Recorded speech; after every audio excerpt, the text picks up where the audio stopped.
What sexual standard is okay for women but not for men? Touching the other without consentment.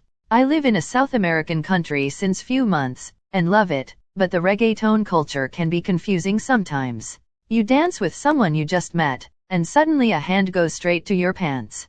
Nope. Nope, nope, nope. I guess you have to be prepared for that, as a cultural thing, but still. Not wanting sex touching without consent. Personal evidence. My partners can say a guy is hot, but oh boy, if I say it about a hot woman. Sex toys for women. Always met with, can't you get a lady to sleep with you? Not being in the mood. A few months ago my wife propositioned me and Elle said I wasn't in the mood. It wasn't so much I wasn't in the mood, but I had a butt injury, painful piriformis syndrome, and couldn't really perform the required movements without pain. She was shocked and started wondering if there was some major problem with our marriage. In her defense, it was probably the first time I have ever not been up for it, and am usually ready to go at a moment's notice. A lot of women I've seen see no problem with groping a man. This happened to me all through high school and at work. Repeatedly hitting on men who express they aren't interested. Consent. It's finally being taught how important consent is, and what it is, but it's often from the perspective of women need to give consent to the man as opposed to both people should be consenting. It's still widely displayed that men will take nearly any sex that offers itself up, so they don't need to give consent because it's assumed that they want the sex. As a dude who has been sexually abused and molested plenty growing up, I'm happy consent is being addressed more openly. I just know many guys who have had to turn their rape and assault stories into jokes and weird events because there is no concept of a man not wanting and consenting to sex, so all sex he was given is good sex. Turning down sex. In the UK, a woman in a bar will see a man dressed in a kilt and feel they can walk over and lift it up to see if they're a real Scotsman. If a man lifts a woman's skirt, it's sexual assault even if it's tartan. Being a virgin. Absolutely LOL. Everywhere I go I'm constantly reminded that being a virgin is bad and that I must be an antisocial nerd, which I am, but that's besides the point. I went out last week with a couple co-workers at my new job, me and two women. They spent the entire time talking about how much they hated men, how all men were a-holes, etc. Dude, if it had been a single girl in a group of men who were talking all night about how all women are bees and how much they hate women, no girl would be comfortable with that or stay for that. Honestly, it was pretty uncomfortable for me, but nobody even batted an eye. Experimenting with the same gender. Experimenting with homosexuality. You can be totally straight but still have a lesbian phase in college. Guys do not have that same freedom. Submission. God forbid as a man you are naturally submissive in bed or would even like to try it. I lean more dominant myself, but I've been submissive a few times before and would like to try it more with a partner as I think the experience would prove enlightening and enjoyable. But damn, I've heard/read a lot of women, not all, whose respect for a man change when he mentions he's into sexual submission. Consent is purely the woman's domain. Due to the #MeToo movement, consent is something which has been brought to the forefront. Whilst I get this, it seems to gloss over the fact that it's not only men that need to ask for consent. You often see in media that women touching up men and whatnot. Men have every right to not be physically abused as men. A man isn't a sexually driven machine who is constantly turned on. A man has a right to say no. You remember how when Twilight movies released you had middle-aged women very passionate and excited about a shirtless teenaged actor? Yeah. Didn't see a lot of pop culture think pieces or many. We need to have a discussions on that one. Expecting sex. I've been rejected hundreds of times in my marriage, but the 2 to 3 times I've said no, it was a whole effing thing. Bisexuality is more accepted with women relative to men. Not all, but a lot of women seem to think that their sex lives are interesting, or worth hearing about. Believe me, I could not give a s less, nor do most guys. Unless I'm dating the person, I do not give a f about their personal life. On the flip side, I don't know very many guys that talk about their sex lives in such explicit detail, if they talk about it at all. Maybe this isn't the norm, but it certainly is for me. If men talked about personal issues like women do, they would all be fired and the world would go into a recession. When a woman desires a fit man, you go girl, you deserve the best. When a man desires a fit woman, pig, shallow, ... Needing foreplay to be in the mood. Having emotions. Anything involving the body. A man shouldn't say he likes a woman of a certain body shape or anything, but ladies can say they don't date guys under 6 or who makes under 6 figures. Women can make unsolicited and overtly sexual overtures towards men that would be completely inappropriate if it were a man doing it. Also, even though women can destroy a man for misinterpreting women's signals, women still think they have the right to make vague signals and insinuations about attraction and sex. It's completely sick, the double standards women have cultivated over the years. Being effing rude after sex. There's the perpetual stereotype or joke or whatever that guys fall asleep or don't want cuddles or get annoyed with taking after sex.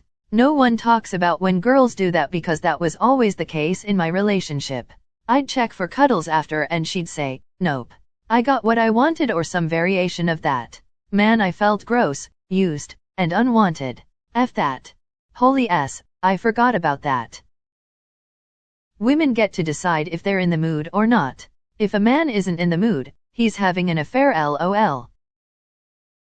At a prior job, I was involved in the fun committee. I mostly hated it, but it was a good networking piece that showed leadership. I was a team player and cared about morale. I was the only man among 6 women.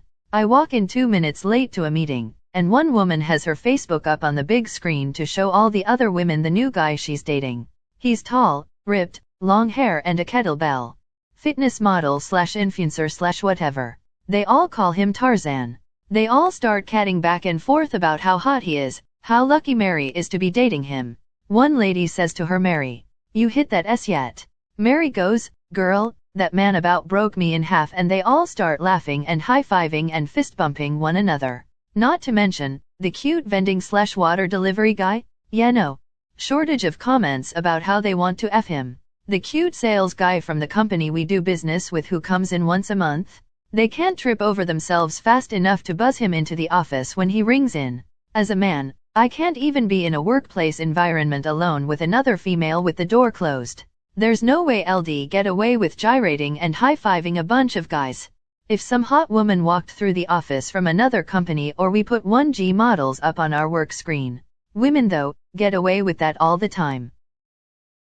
When a girl isn't comfortable doing something in bed, she has every right not to, and no one should force her when a guy isn't comfortable giving head. He just needs to grow a pair and S it up if he ever wants his girl to be happy. Like, I don't know, it's really weird.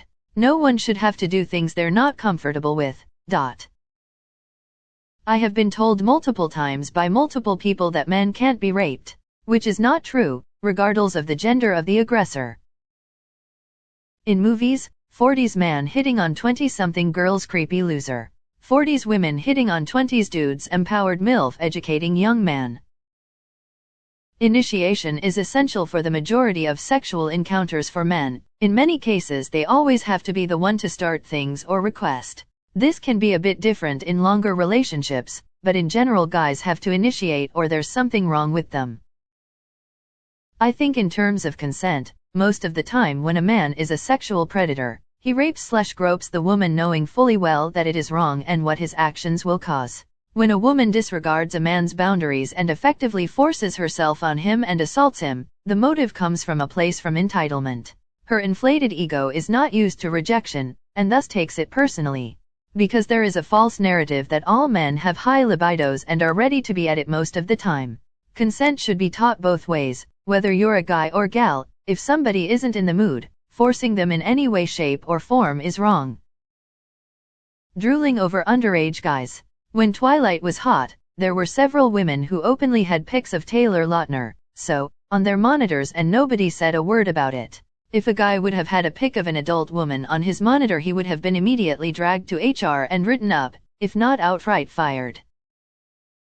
I personally think the standard should be the same. No one should be touched inappropriately. No one should lob unwanted sexual innuendos or obscenities. Men and women should respect each other equally. I know this sounds like a utopian fantasy, but people need to grow the F up already. It should not be that difficult to be a decent human being regarding this subject at least. Not being in the mood or declining sex. It seems that when women say they aren't in the mood, it generally is respected and not detrimental to the relationship. If a man declines sex, strap in, the questions are coming. Not being in the mood. I had several relationships fizzle because I wasn't in the mood. Like almost on the spot. When talking to other men, I have found that it's harder for a man to say no to sex than it is for women. It's almost like we are expected to be a charged power line capable of producing on demand. Well, sometimes a guy might have been waiting to get into that project a long time. Or just began to relax doing XYZ. Sometimes a guy is just tired. Is he down for sex? Usually it's always. But sometimes it's because if he isn't, it's because he's afraid he will be seen as less than a man, or he fears the repercussions of rejecting his partner. Aftercare is sometimes a two-way street. Help me out. What's aftercare? In the context of any kind of sexual relationship, it's the cuddling and talking after the big bang. I'm not sure what it means in the context of BDSM, but it's also a term in that community. It's the talking and cuddling and making sure your partner knows they are okay, and any disturbing things or degradation were for the sex and were not targeted at the person as an extreme form of torture. Severing contact after effing them.